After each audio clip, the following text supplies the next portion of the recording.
So this is the big one a lot of people ask, and this one is going to also tie in with when to go break even, closing partials, and then trailing your stop loss behind the candles or the structure.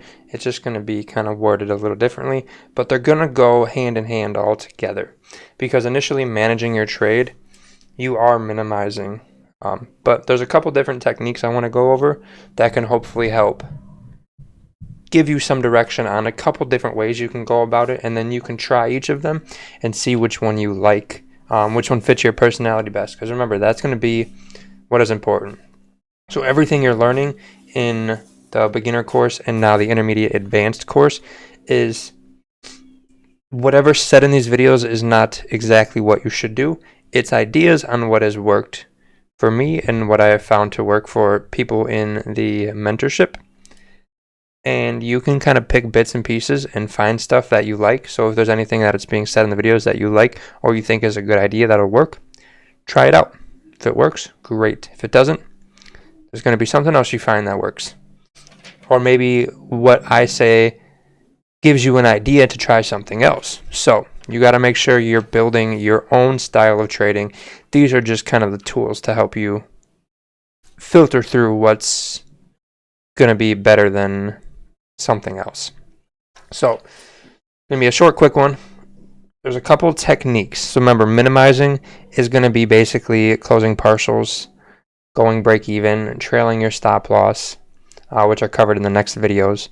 But there's a couple techniques for just strictly looking at your trade and figuring out if you're going to hold it. So the first thing you can do is if you enter a trade, and let's say you're taking a sell, so the entry candle that just closed, so if we're entering on this candle here based on this candle, so we have a bearish close.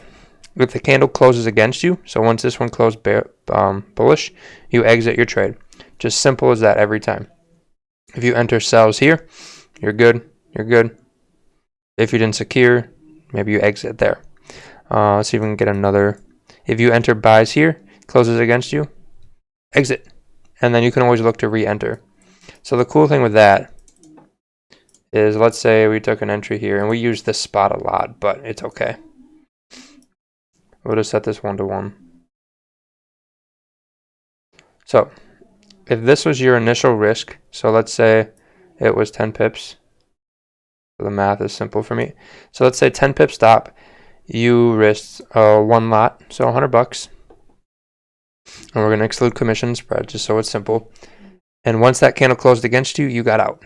So once it closed against you, so you took $100 risk and you closed at like 240, 250. So you cut that risk down by almost 80%. If it closes against you, you exit no matter what. And what probably did happen is when this made the wick down, you were able to actually close in some profit. So you were able to make that potentially losing trade, now that this is going bullish, a winning trade. A very small winning trade. But the idea is that you minimized the potential loss. And when the candle closed against you, it lowered the probability of it continuing in your favor until it closed again back in your favor, which this next candle did, and then you could have re-entered there. The next way you can do it is just minimizing your stop behind each candle. So instead of exiting once it closed bullish, you move your stop to the top of the candle here. So it would have looked like this. So instead of exiting there, you would have just moved your stop there, and if it got hit, it got hit. It did get hit, but again, you still minimized by 60% there. So your $100 loss was like $40 or $50 loss. Minimized. Perfect. So there's two techniques you can use when it closes against you, and then just trailing it behind the colored candle. Bullish, bearish, doesn't matter. Just trail it behind the candle. Because if you're looking candles, if we look at these bottoms right here, you're going to see price goes up nicely, as it does, as we can see. And see how it never broke the low of the previous? You just trail your stop underneath the previous part of the candle. And then eventually, when it did get broken, see how these lows were broken right here? Then price came down.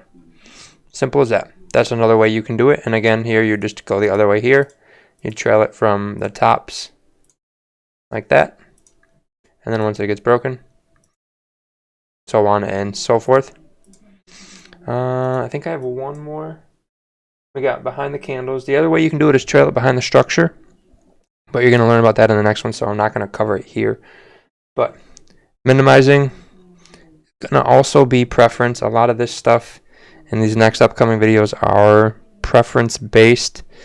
So you're going to need to find what works for you, but there's tons of good examples and tools that you will more than likely find something that does work for you that you like. And all you got to do is try it. So trail it behind the candles. If the candle closes against you, and when it closes against you, it's on the candle you entered on. So we entered on a bearish 30 minute. If the 15-minute closes against you, you could also do that or trail it down behind there, kind of like that.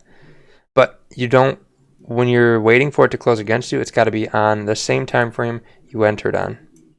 So if you enter on the 30, if the 30 closes against you, get out right on the close. Or if the next one makes a little wick and you can get a smaller loss or a small win, that can work too. If you enter on the 15-minute and the 15 closes against you or in the opposite direction, get out. You're going to notice that your risk to reward is very, very good. So when you're doing that, if you're trading 1-to-1 risk to reward, that's going to be okay because your losses are going to be less than half most of the time. 80 to 90% of the time, your losses are going to be less than half of what you secure for the winner, which actually puts your 1-to-1 at a 2-to-1. So minimizing can also increase your profits because the reward is so much bigger than the risk because you're minimizing and not letting a full stop get hit. I'll see you guys in the next video.